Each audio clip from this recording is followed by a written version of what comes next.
Hello बच्चों। मैं उम्मीद करता हूं कि आप सब अच्छे होंगे। दोस्तों आज हम लोग क्लास 12 के फिजिक्स चैप्टर नंबर 4 का लेक्चर नंबर 7 करने जा रहे हैं दोस्तों। और हम लोग इस लेक्चर में मेरे प्यारे बच्चों करने वाले हैं एम्पियर का परिपथ नियम। तो आइए एकदम बिंदास दोस्तों, अगर अभी तक चैनल को सब्सक्राइब नहीं किए तो सब्सक्राइब कर लीजिए और दोस्तों को शेयर करना ना भूलें दोस्तों। एकदम आपको यहां से इजी तरीके से इजी मेथड से बताया जाएगा फिजिक्स को दोस्तों, क्योंकि फिजिक्स कोई हार्ड सब्जेक्ट है नहीं, बस पढ़ाने वाला चाहिए।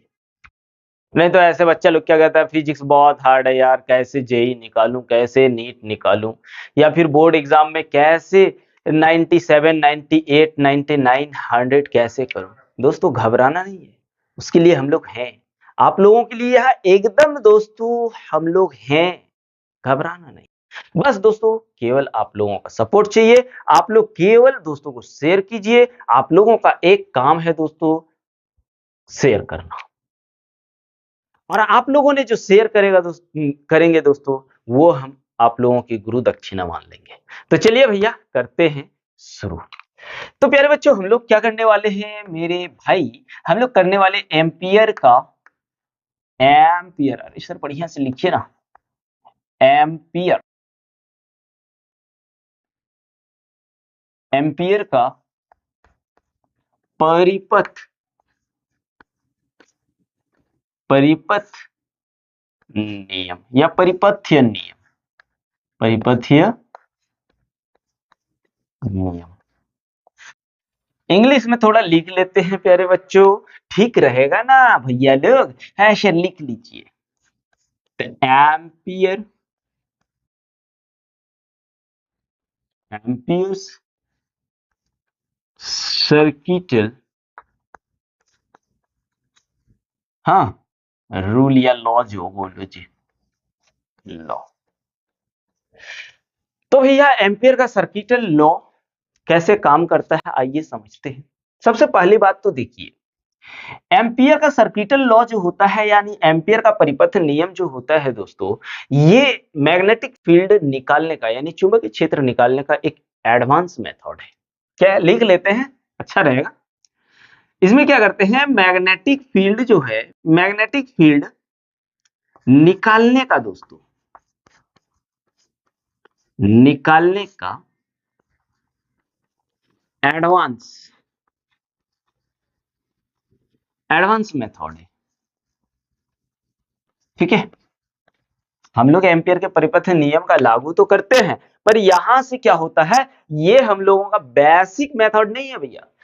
एम्पियर मैग्नेटिक फील्ड निकालने का बेसिक जो नियम है हम लोगों ने उसको पढ़ लिया हुआ है, Biot Savart law. Biot Savart law, ये यानी बायो सावर्ट का नियम वही बात है, बायो सावर्ट का नियम। हम लोग क्या करते हैं, बायो सावर्ट के नियम से हम लोग क्या करते थे दोस्तों, मैग्नेटिक फील्ड निकालते थे, चुंबकीय क्षेत्र निकालते थे। लेकिन याद रखना ये बेसिक मेथड है, क्या बेसिक मेथड है, जबकि एम्पियर का परिपथ नियम जो है मेरे भाई लोग, ये एडवांस मेथड है।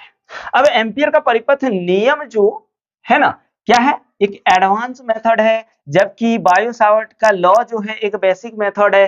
तो आज हम लोग एडवांस मेथड से क्या करने वाले हैं, मैग्नेटिक फील्ड निकालने वाले।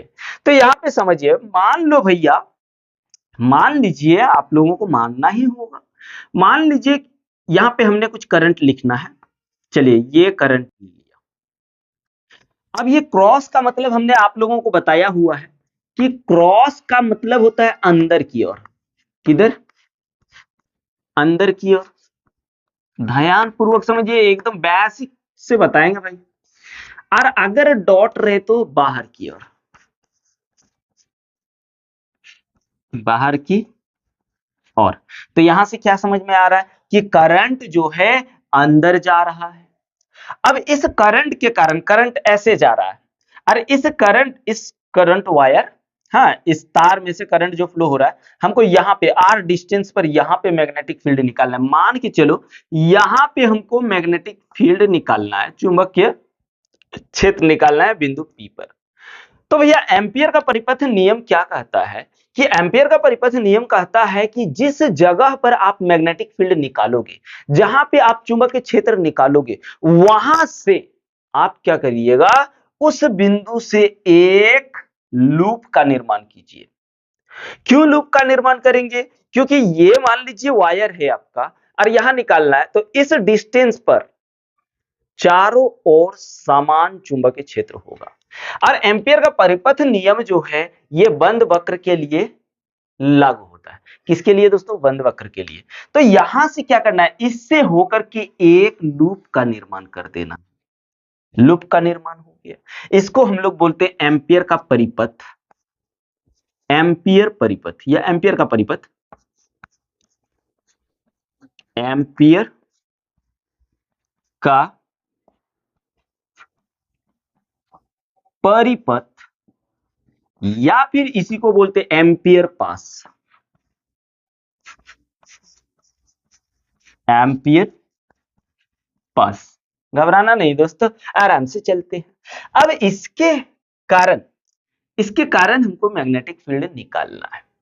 तो एम्पियर क्या कहता है कि मान लीजिए यहां पे मैग्नेटिक फील्ड बी होगा और इसका कुछ लेंथ होगा, एल होगा, कुछ लेंथ होगा। तो कहता है कि इस करंट के कारण मैग्नेटिक फील्ड जो होता है भैया, मैग्नेटिक फील्ड जो होता है इसके अल्पांश, हाँ, क्लोज इंटीग्रल होता है, लेकिन ये इंटीग्रल कैसा होता है? लाइन होता है, रेखीय समाकलन होता है, इज इक्वल टू होता है म्यू नॉट आई। ये एम्पियर का परिपथ नियम है। कैसे? आप समझिए, इसको प्रूफ करके भी दिखाएंगे, घबराइए नहीं। मान लीजिए यहां से इस डायरेक्शन में जा रहा, मतलब अंदर अंदर जा रहा, तो मैग्नेटिक फील्ड हमको निकालना है। तो एक काम करिए, हम क्या करेंगे, इस करंट के कारण, यहां के कारण, इस पूरे वायर के कारण हम टोटल मैग्नेटिक फील्ड एक बार में बिंदु P पर तो निकाल नहीं सकते। तो हम क्या करेंगे, एक छोटा छोटा अल्पांश काटेंगे। चलो ये dl है और हमको पता है dl, अब यहां तो करंट का डायरेक्शन है नहीं भैया, करंट का डायरेक्शन कैसा है? ऐसा है, करंट का डायरेक्शन ऐसा है। तो हम लोगों को एक चीज पता होना चाहिए कि जो लूप होता है ना, उस लूप के आसपास, लेकिन सर डायरेक्शन किधर होगा? तो जिस और डायरेक्शन मैग्नेटिक फील्ड का जिधर डायरेक्शन होगा, उधर आपका किसका होगा? अल्पांश का डायरेक्शन होगा। तो मैग्नेटिक फील्ड का डायरेक्शन पहले निकालिए, उसके बाद अल्पांश। देखो अंदर ले लिए, जिस और करंट जाएगा, थंब रूल याद करिए, दाएं हाथ के अंगूठे का नियम ले लिए, जिधर ये अंगुली मुड़ेगा वो मैग्नेटिक फील्ड का डायरेक्शन होगा। तो मैग्नेटिक फील्ड का डायरेक्शन ये हो गया, तो डीएल का भी डायरेक्शन क्या होगा? यही हो जाएगा। एक करंट से आपको नहीं पता चलेगा कि डीएल का डायरेक्शन कैसे हम पता करें, ठीक है। पर दो करंट अगर होता तो डीएल का डायरेक्शन हमको तुरंत पता चल जाता, लेकिन एक करंट के कारण हमको क्या करना होगा दोस्तों? हमको मैग्नेटिक फील्ड के डायरेक्शन में ही लेना है। तो मैग्नेटिक फील्ड का डायरेक्शन जो है इस दिशा में है। तो सर ये स्पर्श करते हुए क्यों जा रहा है? तो देखिए दोस्तों, मैग्नेटिक फील्ड जो होता है, जो लूप बनता है ना, उस लूप के स्पर्श रेखा होती है। मैग्नेटिक फील्ड क्या होता है? उसके स्पर्श जाते हुए दिखाई देता है, और इसके स्पर्श आपका डीएल भी होता है। चलिए, अगर यहां पे मान लो तो मैग्नेटिक फील्ड इस डायरेक्शन में होगा, तो आपका डीएल भी यही होगा। अगर यहां पे देखूं तो छोटे छोटे करके निकालना है, इन छोटे छोटे का क्या कर देना है? सम कर देना है, टोटल कर देना है, और टोटल यानी इंटीग्रेट कर देना है। क्लोज क्यों लिए हुए हैं? बंद समाकलन क्यों लिए हुए? क्योंकि ये बंद, ठीक है भैया। चलो ये हो गया डायरेक्शन मैग्नेटिक फील्ड का, और यहां हो गया डीएल, और डीएल का भी डायरेक्शन ये। अगर यहां पे भी निकालूं तो ये हो गया मैग्नेटिक फील्ड का डायरेक्शन, ये डीएल, डीएल का डायरेक्शन ऐसे। यहाँ पे छोटे छोटे एलिमेंट्स काटने के बाद हम लोगों को क्या करना है? सबको ऐड कर देना है, और उन सब के टोटल इसके अंदर मैग्नेटिक फील्ड जो है, सॉरी, इसके अंदर प्रवाहित धारा म्यू नॉट के गुणनफल के बराबर होता है। जहां पे आई जो है ना दोस्तों, आई की अगर बात करूं तो आई हम क्या क्या लेंगे, लूप के अंदर लेंगे, यानी पास के अंदर, पास के अंदर। कहां लेना है, पास के अंदर वाला। यानी जिस तरह से गाउस के नियम का उपयोग करते थे कि हम लोग एक गॉसियन सरफेस बनाते थे और गॉसियन सरफेस के अंदर जितने सारे आवेश होता था उसका टोटल लेता था, तो वैसे करंट भी लूप के अंदर वाला लेना है, बाहर वाला करंट नहीं लेना है। थोड़ा सा इसका स्क्रीनशॉट लो, अभी एकदम क्लियर कराते हैं, पूरा अच्छा से क्लियर कराएंगे। अब रे क्या करते हैं हम लोग, दो करंट लेते हैं। चलो हो गया, उसके बाद नियम भी लिखा देंगे और प्रूफ करके भी दिखा देंगे, घबराना नहीं है। आप लोग टेंशन मत लीजिए, मेरा काम है भाई, मैं कराने को तैयार हूं, मैं कराने को तैयार हूं दोस्तों। मान लीजिए यहां पे दो करंट है, दो करंट है, हमको बिंदु P पर निकालना है मैग्नेटिक फील्ड। तो सबसे पहले क्या, एम्पियर का परिपथ लूप बनाना है। एम्पियर लूप बना लीजिए, ये एम्पियर लूप बन गया। अब यहां से देखिए एम्पियर लूप, अब जब दो करंट होगा तो यहां पे हम करंट की डायरेक्शन को दिखा सकते हैं, इस लूप में करंट की डायरेक्शन को दिखा सकते हैं। जब दो करंट हो, मान लीजिए ये I1 है और ये I2 है, माने में क्या जा रहा है। तो अब चलिए करंट का डायरेक्शन कैसे हो जाएगा, देखिए अंदर जा रहा है तो हम ये अंदर लेके जाएंगे, अंगूठे को अंदर, ये हो जाएगा आपका करंट का डायरेक्शन। चलिए या ये मेरा करंट का डायरेक्शन हो गया, ठीक है। अब हमको क्या करना है, जो करंट की डायरेक्शन होती है वही अल्पांश का डायरेक्शन होता है, वही एलिमेंट का डीएल का डायरेक्शन होता है, बायो-सावर्ट लॉ से भी हम लोग पढ़ लिए हुए हैं, वही डीएल का क्या होता है, डायरेक्शन होता है। पर हमको क्या चाहिए, हमको इसका मैग्नेटिक फील्ड यहाँ चाहिए। कितना मैग्नेटिक फील्ड मिलेगा, तो हम लोग क्या करेंगे, एक बार में तो इस दो वायर के कारण, इस दो वायर में दो को करंट गया हुआ, इन दोनों के कारण हम मैग्नेटिक फील्ड डायरेक्ट नहीं निकाल सकते, तो हम क्या करेंगे, अल्पांश काटेंगे। चलिए ये अल्पांश हमने काट लिया, अल्पांश का डायरेक्ट इसका स्पर्श होते हुए जाएगा। वैसे ही चलो यहां भी एक अल्पांश काट लिए तो इसी डायरेक्शन में डीएल हो जाएगा, यहां भी काट लिए, ऐसे करके छोटे छोटे एलिमेंट्स का मैग्नेटिक फील्ड निकालेंगे, ऐसे ही छोटे छोटे, ठीक है। अब यहां पे भी कुछ मैग्नेटिक फील्ड होगा, तो यहां पे मैग्नेटिक फील्ड का डायरेक्शन कैसे होगा, मैग्नेटिक फील्ड का भी डायरेक्शन यही होगा, यहां पे यही होगा मैग्नेटिक फील्ड का डायरेक्शन, यही होगा मैग्नेटिक फील्ड का डायरेक्शन, यही होगा मैग्नेटिक फील्ड का डायरेक्शन। तो एम्पियर का परिपथ नियम क्या कहता है भैया, कहता है कि इस डीएल और बी के total close integral, total close integral, लेकिन इंटीग्रल कैसा होगा, रेखीय होगा, रेखा समाकलन होगा, रेखा समाकलन होगा भाई, क्या होगा, रेखा समाकलन होगा। अब यहां पे थोड़ा ध्यान दीजिए, ये बराबर हो जाएगा म्यू नॉट आई, किधर, अंदर। अब अंदर में करंट क्या है, I1 और I2 है, तो हम I टोटल निकाल लेंगे, I1 प्लस I2, ये दोनों इक्वल है तो 2I लिख सकते हैं। तो यहां पे हमें ये कर सकते हैं भैया, म्यू नॉट इंटू 2I अंदर वाला, ठीक है। ये इसका टोटल क्या हो जाएगा, मैग्नेटिक फील्ड। अब देखो यहां पे, जबकि हमको ये क्या लेना है, ये सर्कल लेना है, क्या, वृत्त, वो भी वृत्त में से क्या लेना है, उसकी परिधि, क्या, परिधि। अब परिधि मतलब एल, एल बराबर 2πr, ये यूज करना, ठीक है प्यारे बच्चों। चलिए यहां तक तो ठीक है। अगर मान लीजिए सर कि यहाँ पे एक अंदर जाते हुए करंट हमको दिखाई दे रहा है और एक बाहर जाते हुए करंट दिखाई दे रहा है, हमको यहाँ पे मैग्नेटिक फील्ड निकालना है सर एम्पियर के परिपथ नियम से। तो एम्पियर क्या कहता है, सबसे पहले जहां से आपको मैग्नेटिक फील्ड जिस बिंदु पर निकालना है वहां से आप एक लूप का निर्माण कीजिए। चलो एक लूप बना लिए, फिर सेम टू सेम, अब इसके कारण तो देखो एक बाहर, बाहर मतलब ये, बाहर मतलब ये, लेकिन भैया हम लोगों को लेना क्या है, देखिए और एक चीज समझिए, यहां पे करंट का मतलब समझिए, क्रॉस मतलब करंट जो है वो अंदर जा रहा है, किधर, अंदर। और जब करंट अंदर जाएगा तो उसको हम लोग धनात्मक लेते हैं। क्या लेते हैं? धनात्मक। ठीक है। और यदि आई है, सॉरी डॉट है, इसका मतलब ये भी तो करंट ही है, पर ये किधर, करंट किधर जा रहा है, बाहर। तो याद रखना यहां पे करंट ऋणात्मक होगा। करंट क्या होगा प्यारे बच्चों, ऋणात्मक होगा यहाँ पे करंट। रुकिए एक सेकेंड। तो हम लोगों को करंट जो लेना है, धनात्मक करंट का ही डायरेक्शन लेना है। तो धनात्मक करंट का डायरेक्शन अंदर की ओर है, क्रॉस मतलब अंदर की ओर है। तो ये हो गया मेरा क्या, सबसे पहली बात तो यहाँ करंट का, लूप में करंट का डायरेक्शन ये हो जाएगा। ठीक है। अब जब लूप में करंट का डायरेक्शन ये हो जाएगा तो हमको तो सबसे पहले डीएल काटना है एम्पियर के परिपथ नियम से। चलिए यहाँ एक डीएल काट लिए, इसका टेंजेंशियल ये हो गया।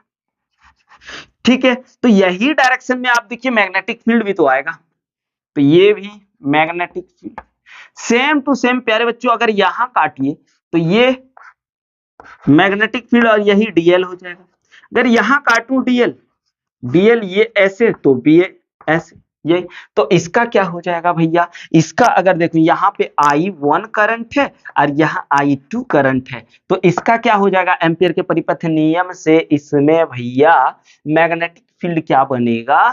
तो आ जाओ यहाँ पे क्लोज इंटीग्रल सब का टोटल कर देना है, वो भी कैसा, एल क्यों लिख रहे हैं, एल मीन्स लाइन इंटीग्रल यानी रेखा समीकलन, समाकलन दोस्तों, रेखा समाकलन होगा यहाँ पे। आप याद रखना रेखा समाकलन होगा, यहाँ पे क्षेत्रफल का समाकलन नहीं होगा, यहाँ आयतन का समाकलन नहीं होगा मेरे प्यारे बच्चों।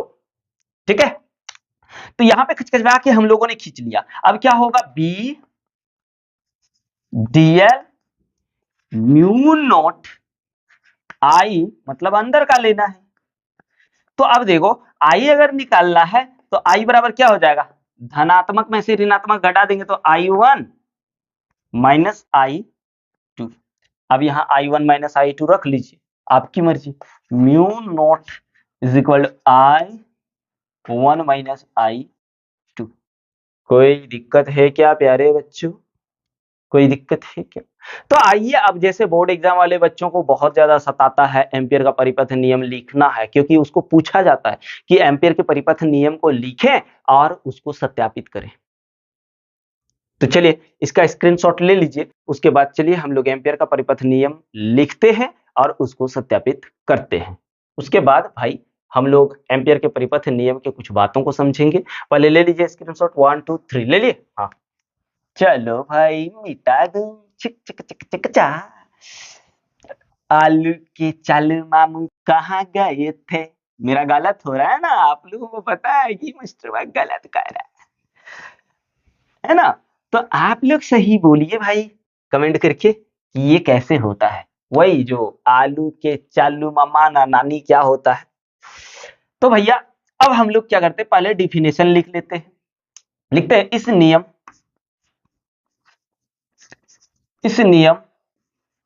के अनुसार किसी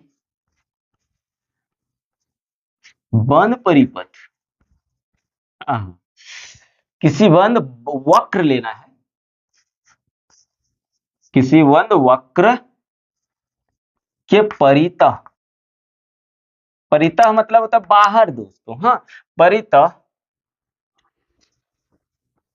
चुंबकीय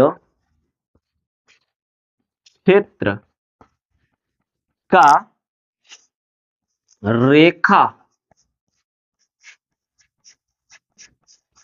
समाकलन उस बंद वक्र द्वारा घिरे क्षेत्रफल में से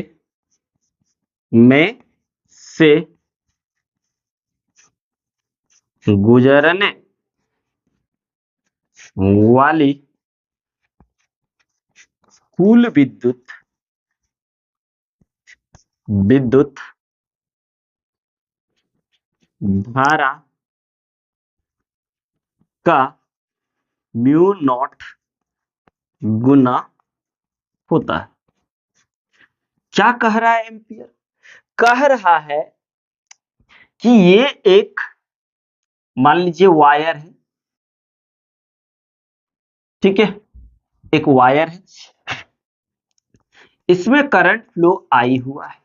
इस आई के कारण हमको अगर मान लीजिए बिंदु P पर, r डिस्टेंस बिंदु P पर मैग्नेटिक फील्ड निकालना है, तो यहां पे आपको क्या करना होगा? आपको एक बंद लूप का निर्माण करना होगा, बंद वक्र बनेगा।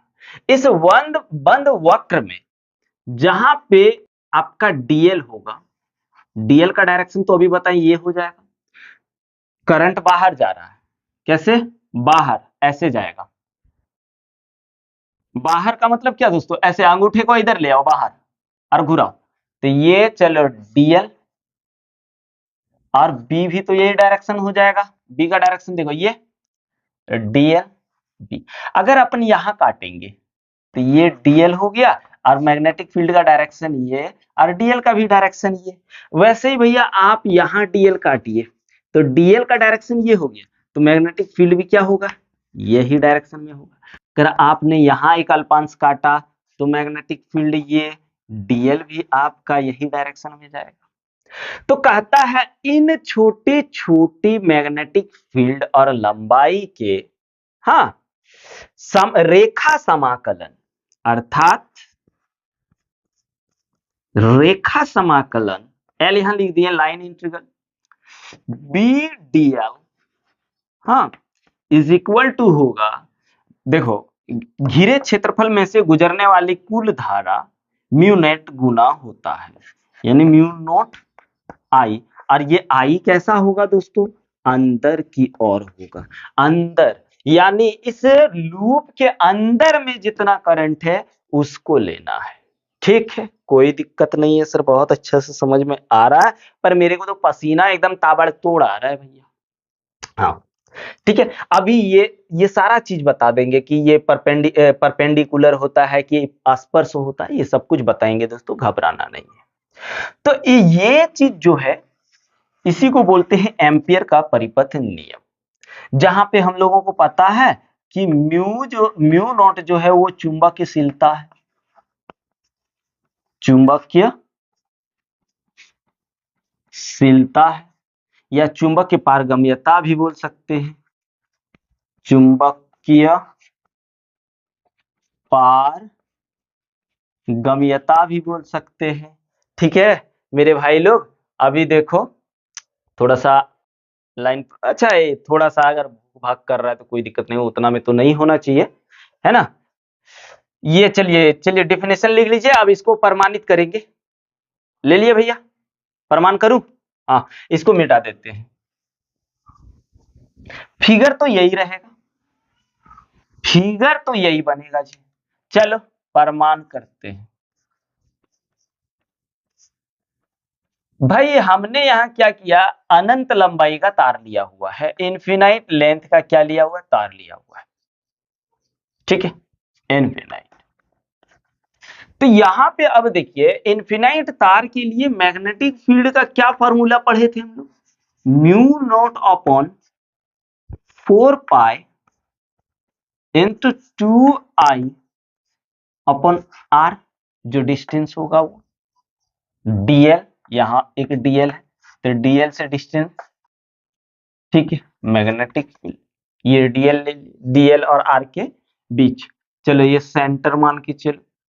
अब यहां तक तो ठीक है, अब हमको क्लोज इंटीग्रल देखना है, close integral B DL, Ampere के परिपथ नियम का प्रमाण करते हैं। अब देखो, अगर भैया डॉट प्रोडक्ट है तो ये क्या हो जाएगा, close integral B DL cos theta, B DL cos theta हो जाएगा। एक सेकेंड मेरे भाई, थोड़ा सा इस लाइट को ऑफ कर देते हैं। अब देखिए ना कैसे दिख रहा है, दिखने तो बुरा नहीं दिख रहा है भैया। अब देखो यहाँ पे थीटा, हम देख रहे डी एल और बी का डायरेक्शन सेम है, डीएल और बी का डायरेक्शन क्या है, सेम है, समान है, एक ही अनुदिश एक ही दिशा में। तो थीटा कितना आ जाएगा, 0 डिग्री। थीटा कितना आ जाएगा प्यारे बच्चों, 0 डिग्री आ जाएगा। तो यहाँ पे 0 डिग्री यूज कर लो, कॉस 0 डिग्री। और कॉस 0 डिग्री का मान क्या हो जाएगा, 1 हो जाएगा, तो डीएल आएगा। और हमको पता है हर जगह मैग्नेटिक फील्ड समान होगा, जिसके कारण ये कांस्टेंट हो जाएगा, अचर होगा, बदलेगा ही नहीं। तो जो कांस्टेंट है उसको बाहर ले लो, यहाँ आ गया डीएल। यानी इधर देखूं तो यहाँ इसका इंटीग्रेशन एल हो गया। अब बताओ एल क्या है, वृत्त की परिधि अभी कुछ देर पहले बताए। और एल बराबर मेरा क्या आ जाएगा, 2 पाई आर, यहाँ लगा लेते हैं। तो मैग्नेटिक फील्ड यानी क्लोज इंटीग्रल एल लिख दो भैया, B D L is equal to आया बी। देखो बी का वैल्यू कितना है, mu naught upon 4 pi into 2I/r गुना एल बराबर क्या निकाले, एल बराबर वृत्त की परिधि 2 पाई R, R R cancel, pi pi cancel, दो दो दूनी 4। यानी अगर आप देखो तो close integral B DL is equal to आया म्यू नॉट आई, क्या लेना है, इनसाइड, यहां इन कर दिए मतलब इनसाइड। ये हम लोगों का प्रूफ हो गया। कोई दिक्कत है, कितना आसानी से हुआ देख लीजिए दोस्तों, बहुत इजी है मेरे प्यारे बच्चों, बस पसीना बहुत ज्यादा आ रहा है। तो आप लोग एक काम करो भैया, इसका स्क्रीनशॉट लो। अब इसके कुछ इंपॉर्टेंट फैक्ट को समझते हैं कि एम्पियर का परिपथ नियम कहां लागू होता है और कहां लागू नहीं होता है। तो ले लीजिए थोड़ा सा, 1 2 3, हाँ ले लिए। अब हम लोग एक काम करते हैं, इसको मिटा देते हैं। अब एम्पियर के परिपथ नियम का मुख्य बातें समझ लो भाई। एम्पियर के परिपथ नियम की मुख्य या महत्वपूर्ण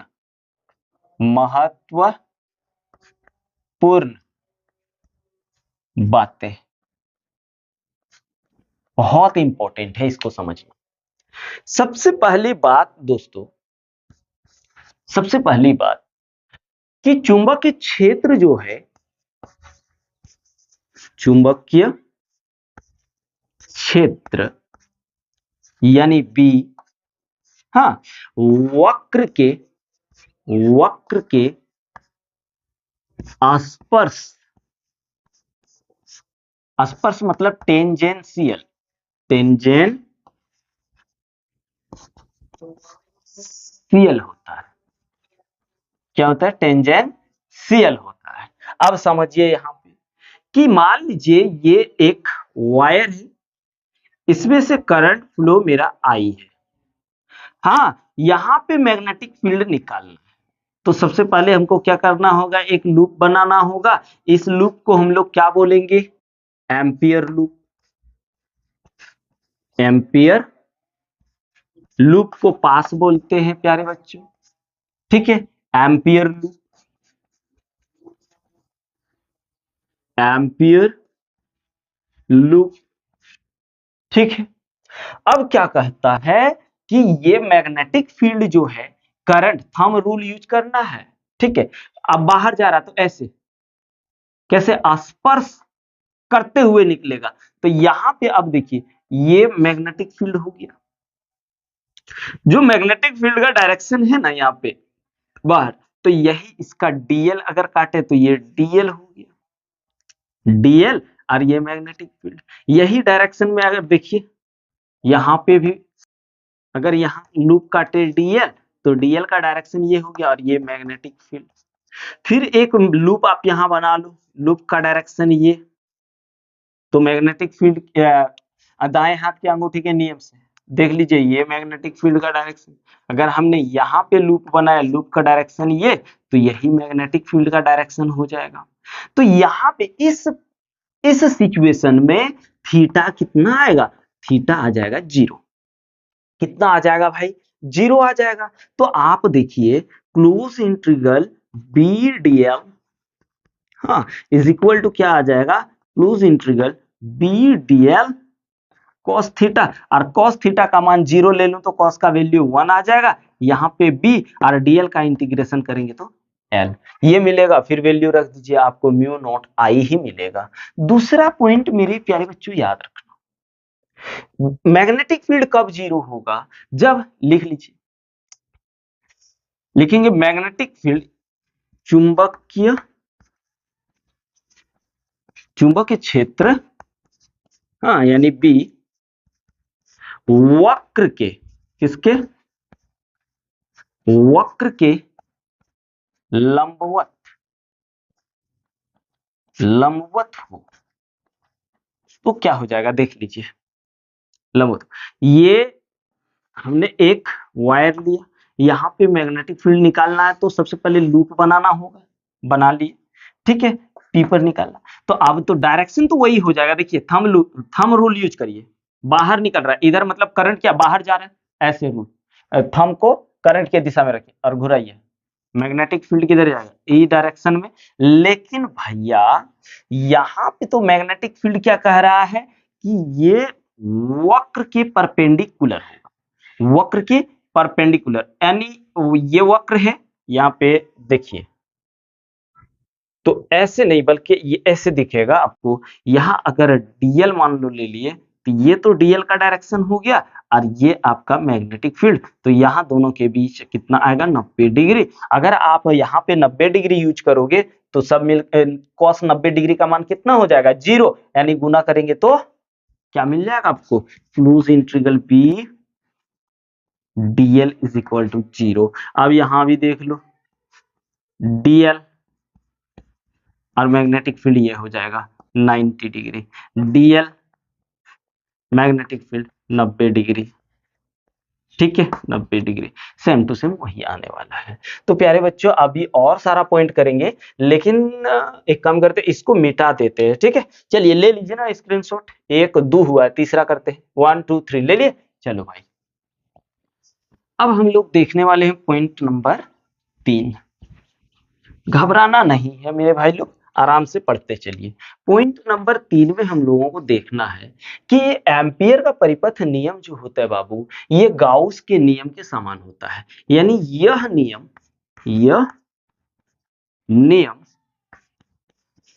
गाउस के नियम के समान। इसका मतलब जब गाउस के नियम का समान है तो ये क्या करेगा, ये भी एक बंद परिपथ का निर्माण करेगा। तो याद रखना, यह बंद वक्र का निर्माण करता है, हाँ निर्माण करता है, ठीक है दोस्तों, जिसे एम्पियर का पास कहते हैं, जिसे एम्पियर पास या एम्पियर परिपथ, एम्पियर परिपथ कहते हैं। अरे एक चीज याद रखना, और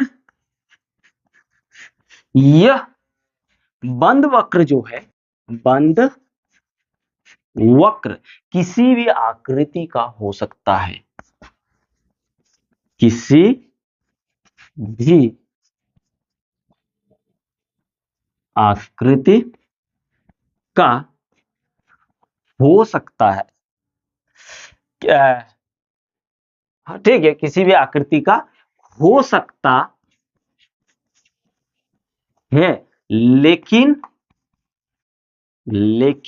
द्विबिम्ब होगा। कैसा होगा, द्विबिम्ब, हाँ सॉरी लेकिन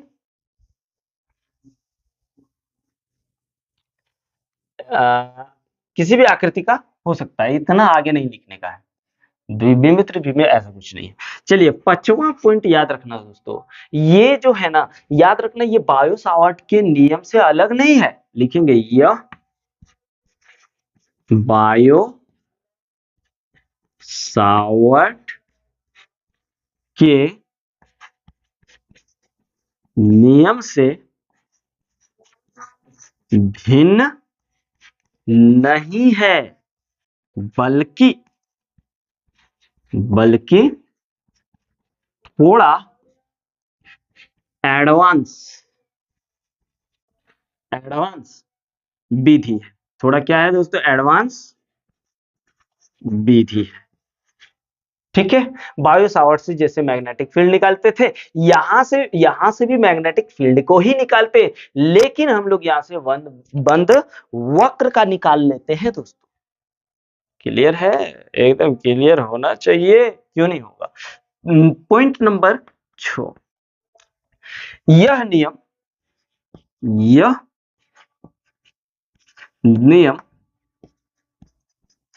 उच्च सममिति